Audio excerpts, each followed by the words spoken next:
A wild night around the NBA. 12 games in action last night. We saw some incredible things, including some absolutely inhuman stuff from Victor Wembanyama. We got to talk about that. We got to talk about the shocking news that rocked the NBA this morning. We've got some injury updates, lots of stuff to get into. Welcome into the NBA Front Office Show. Make sure you subscribe to the YouTube channel. Follow us over on Apple Podcasts, Spotify, wherever you listen to podcasts as well. I'm Trevor Lane, joined by Keith Smith, as always. Keith, I got to say, before we even get into all this stuff, that was pretty fun making our NBA TV debuts yesterday. Yeah, it really was. It was really cool. We both got to do really NBA TV and Sirius XM's NBA channel once. For each of us, I did the morning, you did the afternoon, which worked out probably pretty good for our respective sleep schedules. So yes, indeed. That was nice. But yeah, man, so cool. It's really fun to be, as they put it with both of us, be part of the family now. So it was really cool. It was great experience. We're looking forward to doing a lot of cool stuff with the NBA and all that. And then I was followed by just a bonkers night of basketball. Yeah. Like 2 nights in, and it's like this, like things are just crazy. But to be fair, we got to start with the big story that came out this morning, which is, we don't want to talk about this, but you guys know we don't shy away from things on this show. We have to get into it. So news broke this morning. I know I was in the car on the way home from school drop off when it all started coming out. And it was Chauncey Billups, Terry Rozier, arrested as part of a gambling investigation. Yes, Damon Jones, former player and coach, was also arrested. But he has no direct link to the NBA right now. He's not on a staff anywhere or anything. But Billups, obviously the head coach of the Trailblazers, Rozier, an active NBA player, was on the active roster for the game last night in Orlando as the Heat fell to the Magic. And none of this is good. Press conference, the indictment, all of this looks really bad for these two gentlemen and their involvement in things. Well, and we have to make sure we know, too, that based on the reporting, these are two very different situations here when we look at what Chauncey Billups is allegedly involved in versus what Terry Rozier is involved in. Terry Rozier is more kind of what you would expect in terms of the whole, the betting stuff and all of that. And, did a player, it's the Jonte Porter situation, sort of, that type of thing. The Chauncey Billups thing is wild. I mean, when we get into fixed games and not NBA games, but card games and things of that nature, very, very different. But it was like things like shocked. Using X-ray tables and poker games and hidden cameras and shuffle machines that are, I'm obviously showing my complete ignorance on some of these things. I'm not a card. Like Ocean's 11 or something. That's exactly what I said to my wife and to a friend of mine. I'm like, this sounds like Ocean's 11 stuff, like how they rigged things in those movies. So it really is just in a spot where it just is like, I don't even understand most of it, other than it doesn't sound like it was good. And there's a whole lot of stuff. Unfortunately, through sports related things, what I've learned is when these indictments come down, one of the things they do is they get a grand jury involved. And the grand jury gets a ton more detail than what is in the indictment, because they'll take player X name out of it and they'll refer to them as player one, because player one did nothing wrong. It's just they were the basis of whoever they were talking about. Oh, I didn't know that's why they do that. That's interesting. Yeah, they do it because they're trying to protect them, right? Yeah, now, the grand jury got the name because they need the facts of this is what happened, this is who it was, and all these things. But then when they release those, that's why they redact those documents in some ways, because it's unfair to add a player to it.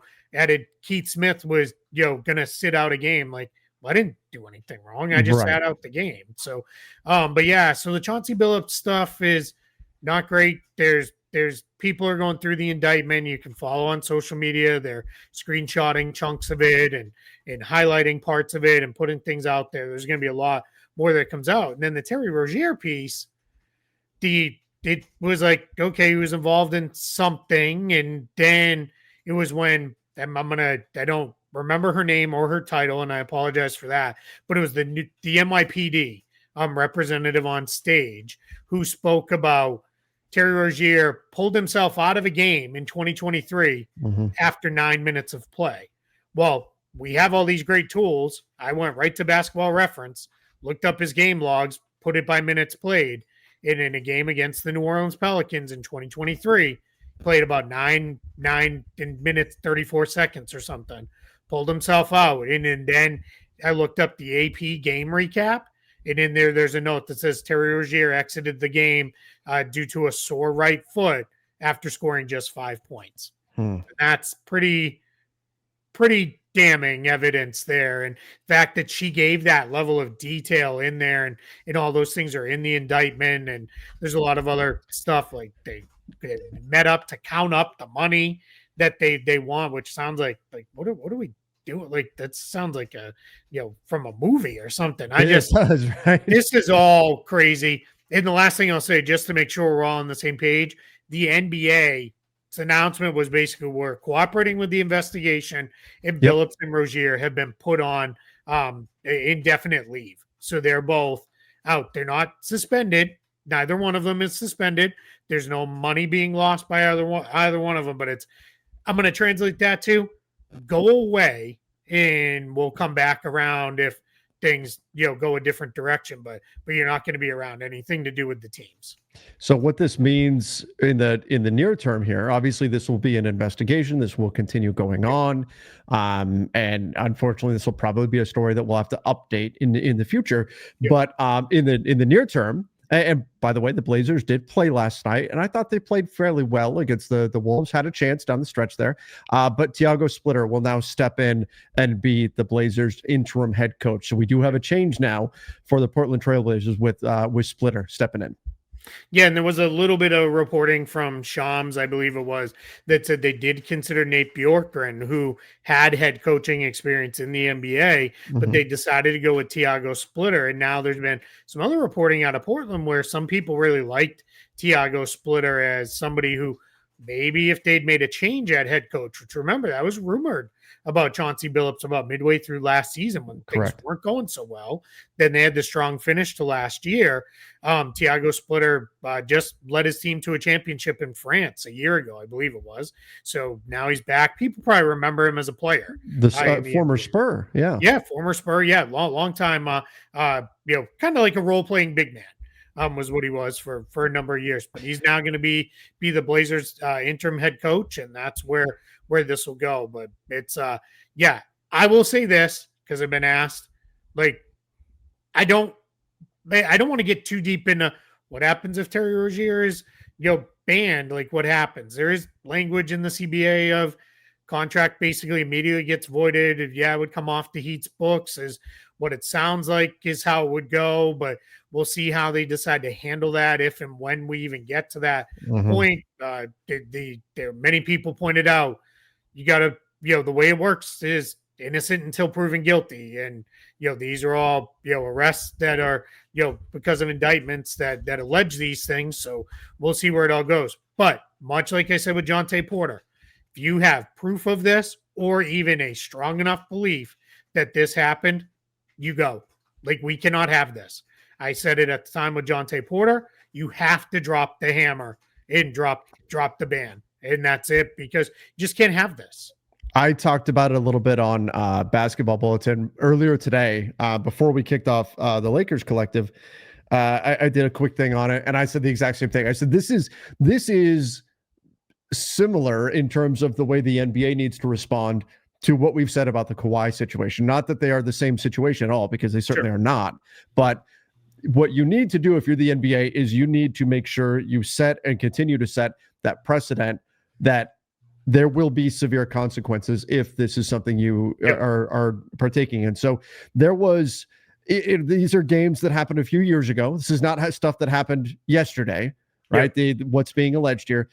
I know the NBA has communicated with players and teams and everybody involved, like, hey, you can't be involved with this stuff, and there are severe consequences and all of that. But sometimes it takes seeing those consequences actually play out to drive home to everybody else that's a stakeholder in the NBA. I don't want that happening to me, right? So I'm not going to go down that path. I'm not going to do this thing.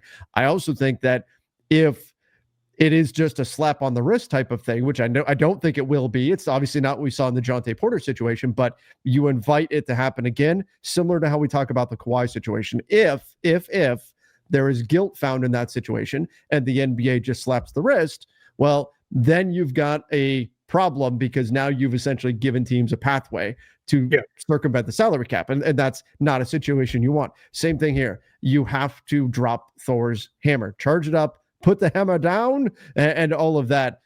You simply have to as a league. And that will be important for all of the stakeholders involved, that it is a severe consequence if guilt is found here.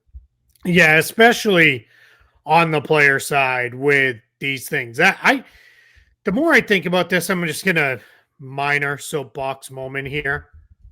Isn't the way to solve this is just you can never bet an under? Like, you're never betting on a negative thing.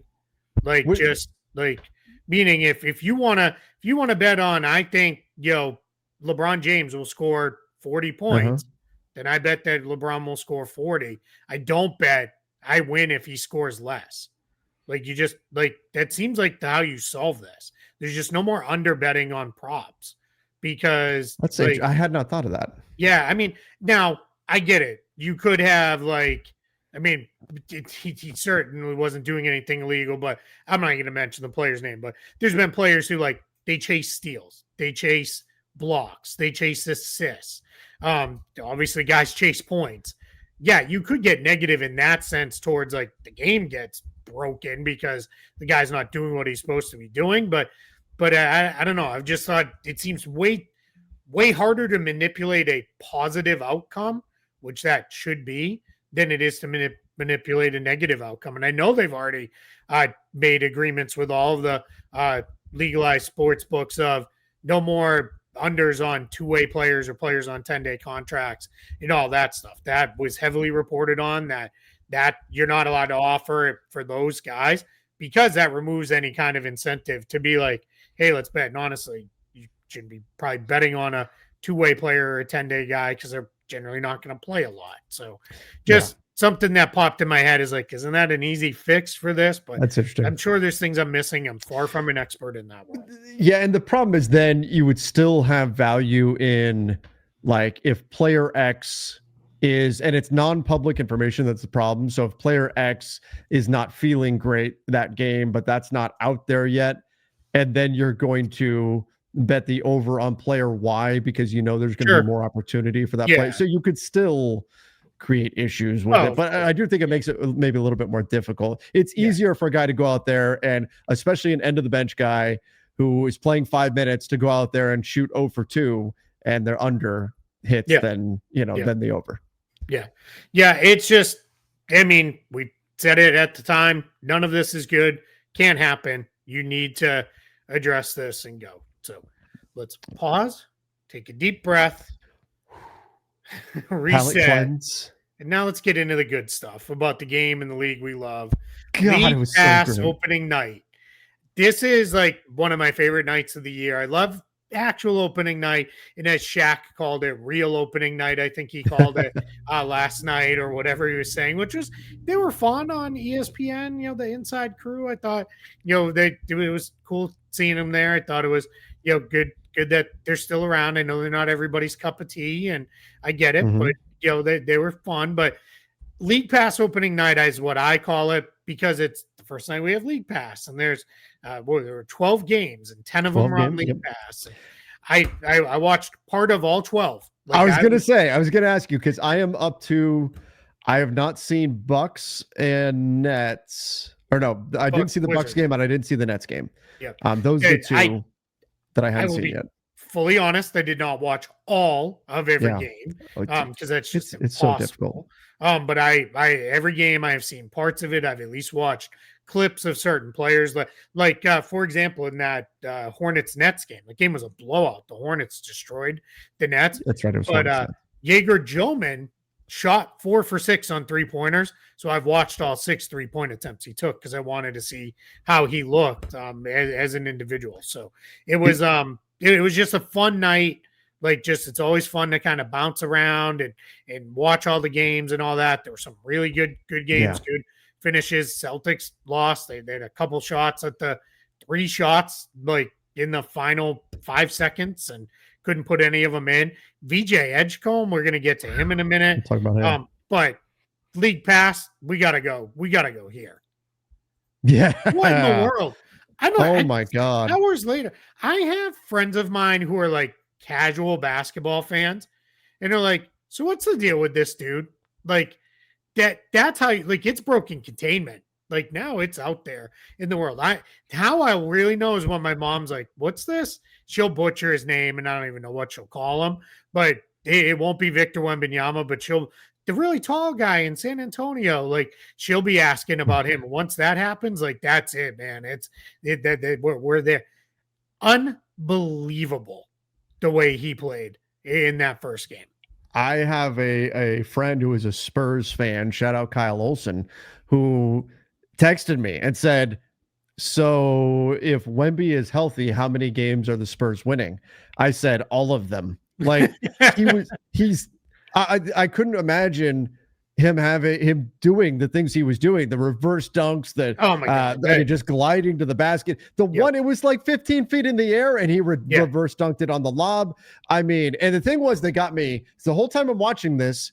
I have to keep reminding myself, this is the Mavs front court. This is Anthony freaking Davis. That he's doing this to. Like, this is not a team with a weak front line. The Mavs are built around having a strong front line, of being a defense first. That's the whole concept of the team. Nico Harrison put this all in place because he wanted a strong defense. He wanted rebounding, physicality, all of that. And Wemby made them look like they weren't there.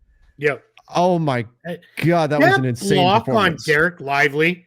Lively beat him on the play and spun back for the hook.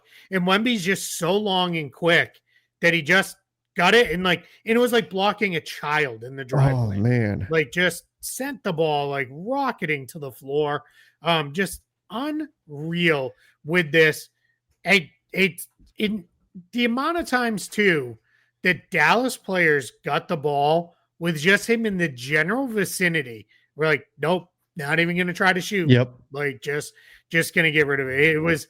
This was one of the. I trying to calm down because it's first night.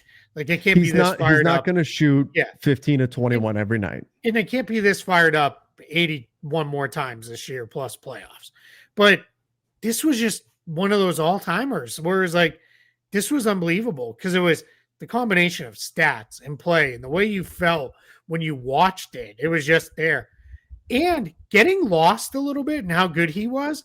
Stephon Castle was awesome.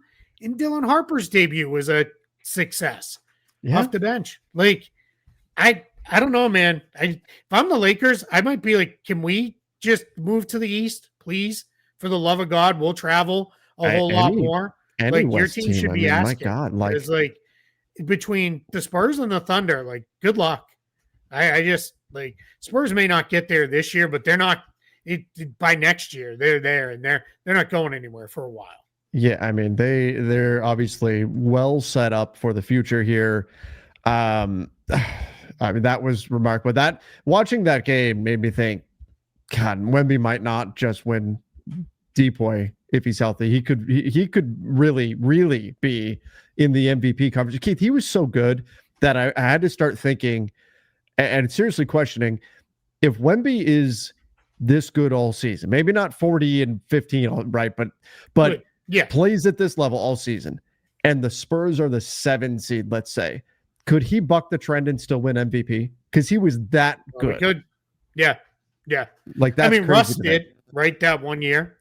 The Thunder didn't have a great record, and he won MVP, and I know some people really thought it should have been Harden, but it was 50-50 in most people's minds. So, if he's this and just the team falls a little short because talent around him isn't necessarily up to snuff. Because, I don't think we're also going to get Castle and Harper combining to shoot 15 to 26 all year long either. Like, they're going to have some rough nights, especially shooting-wise. But Oh boy, this was something else, man. I know, like, I'm not trying to play into it's a highlights league because we don't feel that way. But go watch the Wemby highlights if you haven't seen them yet. Like, unreal, just absolutely unreal. Like, it was incredible. That one reverse off the alley oop, like, just no one else even would try. They would have just, I'm going to catch it and try to get even think to try. Yeah. Oh man. Yeah. Unbelievable. Something else, man. Okay. All right. We'll settle that. I mean, only a little bit settled down. VJ Edgecombe, an absolute monster in his baby. I mean, and we shouldn't forget Tyrese Maxey as well. Was phenomenal. But Tyrese Maxey was great, and it got overshined by a guy who scored less because he's a rookie. Because he's a rookie, and it's more like Tyrese Maxey going for 40. Like, okay, that's pretty acceptable, but he'll do that a few times over the course of a season, right? VJ Edgecombe, a rookie, 34 points. I don't remember what the stat was, like how long it's been since a rookie has done. It was Wilt Chamberlain, I think. I know, something crazy like that. So 7 boards. What's the rule? You put yourself in conversation with Wilt Chamberlain, any kind of scoring thing, you did something, right? Like that's the rule. Anytime it's like it was you and Wilt Chamberlain, it's like, all right, well, that's an accomplishment because all of Wilt Chamberlain's scoring stats just all seem fake. Right. Yeah, they're video game numbers. So if you put yourself in that conversation, I mean, look, it was as good of a debut as you could have hoped for from VJ Edgecombe. He was fantastic. Again, 34 points, 42 minutes played. This was a close game down the stretch. The inverse, of course. What do you take from Joel Embiid? 1 for 9, playing 20 minutes, 6 boards, 4 points. It was worse than the stat line looks, and the stat line looks really bad. That hurts. Which is a bummer because when we saw him in that preseason game, looked pretty good. It was like, all right, Joel Embiid's ready to go. Maybe it was just one night, but the Celtics spent most of the night because I think their whole plan was, if you don't know what Boston, they're just super small this year. So it was, we're going to leave our big close to the basket and we're going to defend Joel Embiid and we'll live with it with Jaylen Brown, Sam Hauser, Josh Minot. The wings were the ones defending him most of the game. And he spent the vast majority of the game just floating around the perimeter, not really moving. Couldn't move in pick and roll defense. Boston got a ton of good shots by targeting him in pick and roll, forcing help to come. It was so bad. And some people are like, well, he's on a minutes limit. But with a minutes limit, you can always finagle it where it's like, all right, we're going to need him to close. So we're going to leave him out a little longer in this stretch of the game. So we have him. They close with Dominic Barlow, a two-way player, started at the 4. And to be fair, had a really good game for Philly. That's who closed the game at the 5 with a bunch of smalls around him. They basically closed the game with Barlow, Oubre, Grimes, Edgecombe, and Maxey. Man. That kind of tells you what you needed to know. Like that's the like of this whole like fun night for Philly in a win where the guards went off. But here's the good news. I'm going to spin it, or at least attempt. Is VJ Edgecombe and Tyrese Maxey come back to earth a little, Joel Embiid will be better. And that should be encouraging for Philly fans because that's the balancer that will keep you to be a pretty decent team. This is not going to be what Joel Embiid is, at least I hope, for the rest of it.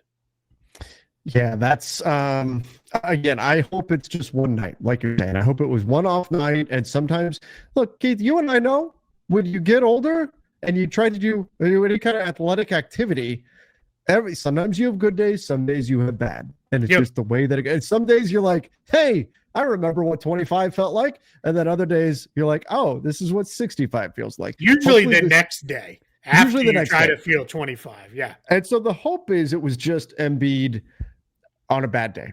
And he'll be better from here on out. But obviously not encouraging, especially when we talk about the Sixers cap situation. So much money committed. Paul George obviously did not play. Yeah. So much money committed to Paul George and Embiid. And I think there is a bright future there in Philly. But now you've got like everything, even with Jared McCain hurt, with Edgecombe, with Tyrese Maxey, it's like it's pretty clear the direction the franchise needs to go. but they can't because these salaries that they have committed to Embiid and Paul George, they can't fully lean in to this youth movement. And so it's going to be interesting to see how they manage that dynamic as the season goes on. Yeah, without a doubt. I mean, I was asked this on radio today. I did radio in Philly. And they said, when Jared McCain is back and healthy, is this the best guard group in the league? And I was like, it might be. There might be starting backcourts that are better. But when you talk about Maxey, Edgecombe, Grimes, McCain, then if you really needed to dip into your deeper vet depth, you still have Kyle Lowry and Eric Gordon on the bench who didn't even play in this game. Like, that's 6 dudes you can put out there and be like, they at least aren't gonna kill us. Like, they're gonna help us out there. So it might be. Just quick shout out too. Philly got Jabari Walker. Should never have been on a 2-way. Like, we hated that when that happened. Really good performance off the bench. And I know I mentioned before, but Dominic Barlow, he can play. He's not going to finish the year on a 2-way. He will be on a standard contract with Philly before the end of the season. Yeah, I agree. We'll see that ultimately take place here. Philly will make that move. All right. Damn, I'm looking. We have a lot more negative stuff. I'm like, we're going to keep the good times rolling. No. Well, we're going to pick it up at the end with some, I don't know if it's good time, but yeah. Yes. Okay. All right. Yeah. Let's do it. Let's rip the Band-Aid off. Alex Caruso suffers a concussion. So obviously he'll be in concussion protocols, and we'll have to see, what the return would look like there. I've not seen. I'm assuming he's out tonight. I've not seen. Why this is normally would be like, all right, this is probably a couple game thing. We'll see. But they're already without Jalen Williams, without Isaiah Joe, without Kenrich Williams. That's like, we're starting to get to like, okay, this team's really good, but like their bench is going to be a lot of the 2-way guys are going to be getting minutes there. So it kind of is what it is, but we want to make sure we at least reference that here. All right. Let's go here. Kevin Porter Jr. I mean, the Bucks badly in need of ball handling, and Kevin Porter Jr. suffered a sprained ankle. So at point guard too. Yep. From Milwaukee, yes, sprained ankle. Bucks, little maybe change up in their lineup from what I think a lot of people thought. Of course, Giannis was in there, Miles Turner was in there, but then the other 3 guys, Kevin Porter Jr., Gary Trent Jr., and gosh, this is awful. I'm missing who it was. I'm not going to tell you. I know it, but I'm not going to tell Green. You. There it is. I knew you'd find it. I knew I'd get there eventually, but yeah. Little interesting, right? That's where they went, but worked out okay. Shout out to the Wizards. They get down big and then at least made it a game. Like they didn't just roll over, but Giannis was Giannis, and like it almost seems unfair. Like Giannis throws up 40, and we're like, okay, cool, dude. Like, yeah, I mean, that's just it, right? Like oh my god, VJ Edgecombe put up 40. Oh, Giannis put up 40, put up 34. Giannis put up 40, whatever. No big deal. No, he's absolutely phenomenal, obviously. Are you surprised Kyle Kuzma is not in the starting mix in Milwaukee? Yeah, I thought it'd be the starting 3. And I kind of thought I knew Porter and Rollins was kind of an open competition, and then I thought they might go with Trent at the 2 and just go bigger, but they really I guess they're committed to, we're going to play a bunch of shooting on the floor around Giannis. Now, if Porter has to miss time with this sprained ankle, we'll see what that looks like, because that's where then Cole Anthony, Ryan Rollins, they're going to have to play bigger roles. But for one night, so good, but it's the Wizards, so let's not get too super excited. Right. Okay, let's go to another injury.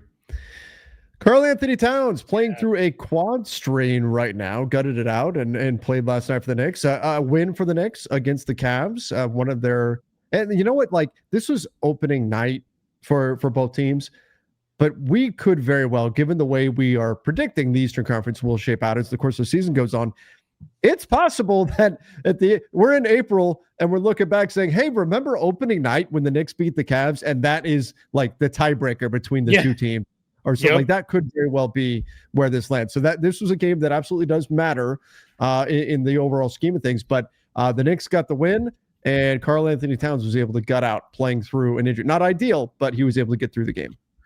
Yeah, and he talked about it, and there were times in the game where he didn't look like he should be out there. There were times where it was a real struggle for Cat. I'm out there. I'm gonna do a little hear me out cake here without the cake, and it is hear me out. I think it's kind of okay that both of these teams were banged up, because now it doesn't feel like, well, we didn't learn anything because this one team didn't have their guys. Like, at least it's a little more like, okay, like they were both missing key players. We'll see. And I think when it all was said and done, they were pretty evenly matched with this. And yeah, it was a fun game, close game. Ball player movement was pretty good for the Knicks. They did not shoot well, especially from deep, other than Deuce McBride, who played really well. But it, all around, good game. Donovan Mitchell looked pretty good, I thought, for Cleveland, which is always good and always exciting to see. Yeah, I did think Donovan Mitchell really got going in that third quarter, and it just blew up. And he did Donovan Mitchell things. Yeah, OG Anunoby had 21 in the third, I think. Oh, yeah, it was unbelievable. The stuff that he was doing looked great. But the Knicks ultimately walk away with the win. I did think it was interesting that they started Huck Porty. It tells you, and we talked about this. I believe we discussed this yesterday. But gives you even more faith that, the plan's going to be Mitch Robinson in the starting lineup with Cat. They're going to go with the double bigs, and then Josh Hart coming out there. Josh Hart also not available for yesterday's game. So we saw a decent amount of Jordan Clarkson out there, got 13 minutes, didn't shoot particularly well. But Tyler Kolek played well. I was impressed with Kolek. Yeah, they played a lot of multiple guard lineups because that's what they had to do. I will say this too.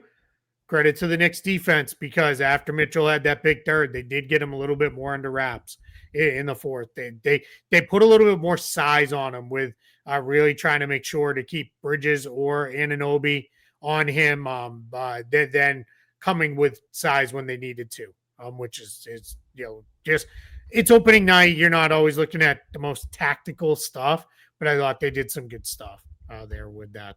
Great presenting sponsor for the Front Office Show is Sleeper. If you've ever heard of the Sleeper app, here's a little secret. It's more than just a platform for season-long fantasy leagues. This year, millions of users enjoyed playing fantasy sports on Sleeper, but the app offers so much more. Live stats, real-time updates, and visualizations on all stats, plus a news feed. This is so critical for me.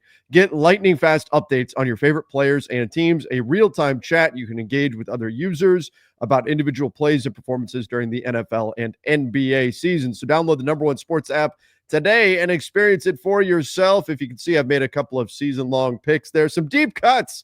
We've got Tyler Warren for the Indianapolis Colts. NFL season is here. I've got him more than 550.5 receiving yards. I think he's going to be a big part of that offense. And then Zach Charbonnet, essentially, I'm saying I don't think that Ken Walker is going to wind up staying healthy all season. I've got him more than 499.5 rushing yards. I think the opportunities will be there for Charbonnet.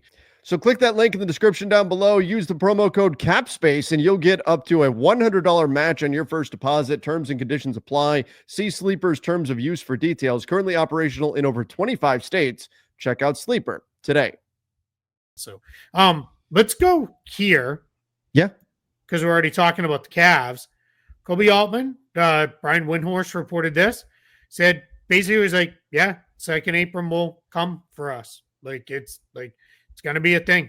Like he was mostly talking about like, we're good. We're loaded. We have all kinds of talent right now, but we know like second apron will come. And I think that's just good recognition, right? Of like, that's why we're going for it right now. Cause we don't know that we're going to be able to keep all these guys long-term. The second apron is scarier than anything any NBA team will see on Halloween. Yeah. That's what anything anybody's going to see. I as you said that, the second apron will come for the Cavs. I was like, oh, that's spooky. Instantly, I got Don't Fear the Reaper stuck in my head, little Blue Oyster Cult. Right in my head. But it was Don't Fear the Apron. Yeah, I love it.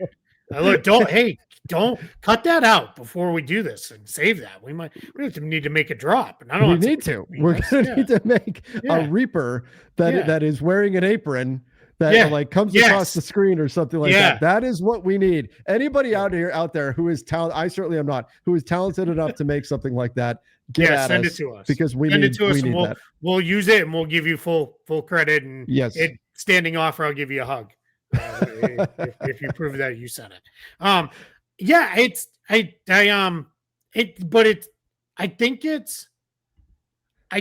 I think it's good when teams are very candid about these things, because it puts it in perspective of, we loaded up. We are going to go for it. It's also why last year they were very careful to not put themselves in that position, because I think they knew over the next few years we're going to load up and go for it. And we'll see, do they push as far as Boston, Phoenix, and Minnesota did, where they were repeat second apron teams? They did get the pick frozen and all the things that come with that, or do they go? I think the way the season goes will tell us a lot. If they fall short in the playoffs again, this is not going to be a second apron team a year from now, and they're going to make major changes. You just can't.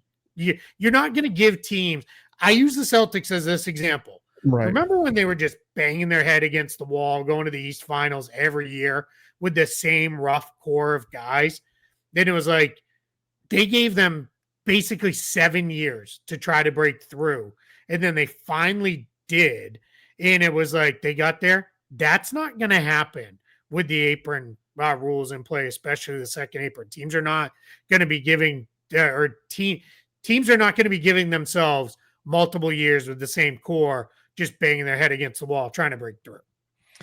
So obviously they have to play out the season, but right now, as things currently stand, they'd be 17, almost just shy of $18 million over that second apron. What is here, again, disclaimer, in October, what would the path be to do that for the Cavs next summer? Yeah, you break up the two bigs or you break up the backcourt. Yeah. That's your, that's it. Yep. Now, I guess it could be DeAndre Hunter, but I agree. I think it would either be the backcourt or the bigs. Yep. And that was the question a couple years ago, right? And they've just said, we're gonna ride it out with these guys, which I give them credit for, and I love it. And maybe it does finally pay off for them, but it just feels like also too, it's not going to be Mobley and it's not going to be Mitchell. So really, when I say break up the backcourt or break up the bigs, it's Garland or Allen. Mobley and Mitchell are all NBA level guys. They're not going anywhere. And all these teams with cap space next summer, if they do, they'll find a taker for one of those two guys with very little issue as far as getting there. But here's what I hope happens.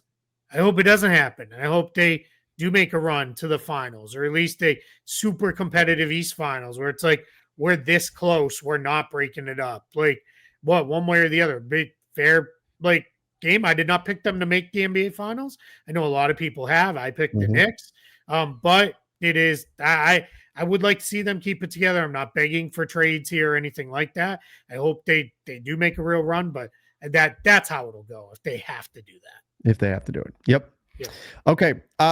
Spencer Dinwiddie, who was waived by the Hornets the other day, going to Germany, Bayern Munich. Do you think this had anything to do with why he got? I know there was some surprise that he got waived by the Hornets to begin with. Was this something that may have been requested by Spencer? Is that a possibility? I don't know if that reporting is out there or not on this. I haven't seen anything that says that, but I think what we're in the position on is, I think with Spencer Dinwiddie, the Hornets, what I got from that situation was we just have a lot of guards, and we felt like this was the move. And what I was told was from someone with the Hornets was, he's a veteran. We wanted to be respectful and give him a chance to catch on elsewhere. That makes sense. Now, what I had a bunch of people asking me was, why did he go to Germany? Like, the Rockets need a guard, and couldn't Team X use another guard? The handful of teams that get thrown at me, they can't sign a guy. They don't have enough room under the second apron. My guess, Spencer Dinwiddie was like, I'm not waiting around. I'm not going to wait around until this is different than Seth Curry, where we all know what's going to happen there. Yeah. He's basically on a, hey, you want to come to the games and hang out and, just watch for a little bit. And then eventually we're going to throw you a jersey again. The team for a few weeks, and then we'll give you your jersey. Yep. Yeah, he's on a little sabbatical there, but Dinwiddie he would be, or these other teams like Houston may be like, hey, hang in there, we'll sign you. but then something else comes up and it's like, well, we needed to go in a different direction. That's tough because you're not talking a matter of a few weeks. You're talking, we got to get into January, I believe it is, before they can fill the spot. So that to me is probably why Spencer Dinwiddie was like, hey, got pretty good offer from Bayern Munich. They're one of the good teams. It was funny because I saw a bunch of people say, man, he gets cut from the NBA and he's changing sports and everything. Like, the European clubs tend to use the same name for both their soccer and basketball teams. Real Madrid does the same thing. But it's like, I mean, I don't know. Maybe he is playing soccer. Maybe all the reporting is wrong. Who was it that went into volleyball? Chase Budinger. Yeah.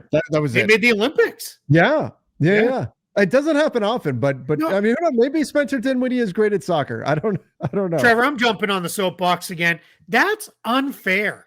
Like, you played in the NBA and then you make the Olympics in a whole other sport. That's not okay. Like, I can't do anything like that. Like, there's nothing I am even remotely good enough. Stop stealing all the athletic talent. They're hoarding it for themselves. Yeah, exactly. Come on. Spread it around a little bit. I play Olympic volleyball. Run around on the beach in a Speedo. Let's go. Oh, man. And that's how the NBA front office show comes to an end. And that's the NBA is going to change their mind about us, Keith. Yeah, hashtag adult content. But yeah, I mean, good for Spencer Dinwiddie. I haven't seen any reporting if there's an NBA out or anything like that. That's a lot of times the later signings like this that aren't temporary signings don't come with an NBA out. So we'll see. All right. Let's go here and we'll finish with some positive rookie scale options. Yeah. So we talked about this.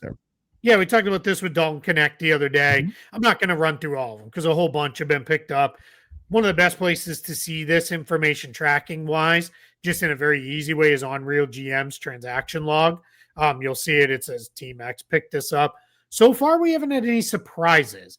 And how you get a surprise is a team either picks one up that was like, oh, I didn't think they were definitely going to do that.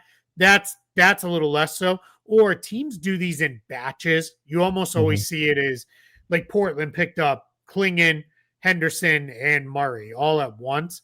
If like it was, I'll use Klingon because they were never not going to pick his up. It's like they picked up Henderson and Murray only. It's like, oh, wait, what is going? Maybe they aren't picking it up. So that's a little interesting note there on that. But we haven't had any real surprises yet. October 31st, a little over a week away. That's the deadline for these. And just to be clear again, these are next year, 26, 27. You got to pick them up almost a year in advance. You make your decision on these. So that's where we're at. And then I didn't put it on the sheet, but I'll add one other. We had a transaction. A little odd to get a transaction 2 days into the season. The Pelicans waived Jaden Springer, who made the team out of a camp deal. Pelicans are dealing with a bunch of injuries in their front court. Missy is also hurt. So I think there's a chance maybe they move Springer and they're going to go sign a big. That makes sense. They're pretty sure it's kind of Derek Queen right now, who did play yesterday and looked good, all things considered, for a guy who missed all of training camp and all of the end of summer training. But they played a lot of out of necessity, a lot with Zion at the 5 to close that game. Probably not the worst thing because that's like having their hands forced into it, but we know they got the win. But yeah, the Pels were there. Zion put up big numbers, which was great to see. Good. Yeah. Yep. John Morant looked really good. Trey Murray. I mean, that was a fun game. That's one. If you're looking for a fun watch, and you have the ability to watch the condensed version here before you get into tonight's games, go watch Grizzlies Pelicans. Also, I'm gonna get to a game in Memphis because it seems like a party there when the Grizzlies get rolling, man. That might be one of the more fun crowds in the league. They're having there is a whole street, a whole row of bars right outside the building there in Memphis. Yeah, I've been to a game in the Pyramid, which I know they don't play there anymore. Yeah, right. But I've been to a Memphis Tigers game there back in the day. But yeah, I would love to. That's gonna. I'm gonna put that on the list. Come on, we'll do an in-person front office show. There it is. Come on in, and we'll get that going. But look, it is a fun building. They do a lot of cool stuff there, and it's a good time. But did you see John Morant wasting time and running away at the end of the game, and then pointing at Fears as he was running away. It was a fun game for sure between those two sides. Where are you going with that? Are you saying you can't run from your fears? Oh man, but he did run from his fears. Yeah, but he shouldn't. He did. Are you trying to say you shouldn't run from your fears? I don't know. No, I like. Do you have was it too much that he pointed at Fears? I don't know. That stuff doesn't bother me. None of that stuff ever bothers me. I don't. No. Yeah, I don't like when players get into it with fans unless it's good natured. Yeah. Like when it's good natured, because that can be a fun experience. The fans will never forget. The fans like that too when it's some good natured trash talk. Like, did you see trash talk to each other? Like, Russell Westbrook shushed a fan. Yeah. Oh, I didn't see that. And it was all in fun. It was all just joke. It wasn't. He wasn't upset or anything like that. But like that kind of those little interactions. Yeah, those are stuff fun. Can be great. Yeah, absolutely. There was a thing where this was several years. It was the first time I ever had a tweet put on like NBA. It was the old version of NBA Today. And they pulled up one of my tweets because I was at a Magic Trailblazers game, and Damian Lillard scored 34 points, I think it was, in the second half of the game. It was when the Magic weren't very good, and they blew the Magic out. And when we asked him about it after, he goes, it was that guy on the baseline who was making fun of me because I couldn't make a shot in the first half. And he was like, I got something for you when we come back out of the locker room. And he had 34 in the second half, which was, all kinds of fun. So yeah, he was right. Yeah, he was right. Yeah, he certainly did. But yeah, I love stuff like it's also like I noticed this in the preseason. And it's carried over the first couple nights when guys have big dunks and they're hanging on the rim a little bit, and then maybe yelling in a guy's face. They seem to be like letting it go. Like let's you get dunked on. You deserve to be talked trash to. Like, I'm sorry. That's just how it works. Like I thought we went too far or we were too quick on the trigger with the technical fouls for hanging on the rim. Yeah. And we got to a point where guys weren't showboating. They were protecting themselves and they were getting technicals for that. That I'm glad to see that relaxing a bit. It seems like anyway through the first couple of nights. And then if you want to celebrate because you just dunked on a guy, it's different if you're chasing the guy down the floor and screaming at him or something, but a little bit of celebration. It gets to the point where like the dude's ready to throw a punch at you. Like, exactly. All right, we should probably settle it all down. But you dunk on a guy and you want to scream and yell, go nuts. I'm going to tell you right now, if I ever dunk on anybody in an NBA game, I'm probably going to get myself thrown out after. So I'll make that promise right here. Are you planning on dunking on anybody anytime soon? Probably not. It's good. I was thinking though, like we could dunk on a Nerf hoop and it would look exactly like what Wemby does on a real hoop. Maybe for you, mine would probably involve me falling through the door or putting a hole in the drywall. I'm not saying the quality of the dunk. I'm saying the size of the ball in our hand and to scale. That's what I mean. Oh yeah, to scale. Yeah. But except mine would look like you get distorted the wide version, but that's okay. Like in the old computers when you cropped a picture and it didn't like reset everything else. Like now it's nice, right? You crop a picture and it like resets everything. Oh, when you like stretch the screen to make it a wallpaper. It's like a funhouse mirror. Yeah. Yep. It's good times. I don't know what happened in the last 5 minutes of this show, but we got real sideways. We did not title it, but we did get into some unscheduled nonsense there. You know why? Do you know why Ja was pointing at Fears? No, because he don't fears the Reaper. Thank you, everybody, for joining the show. We appreciate all of you. Make sure you subscribe right here to the channel. Oh, no. Till next time.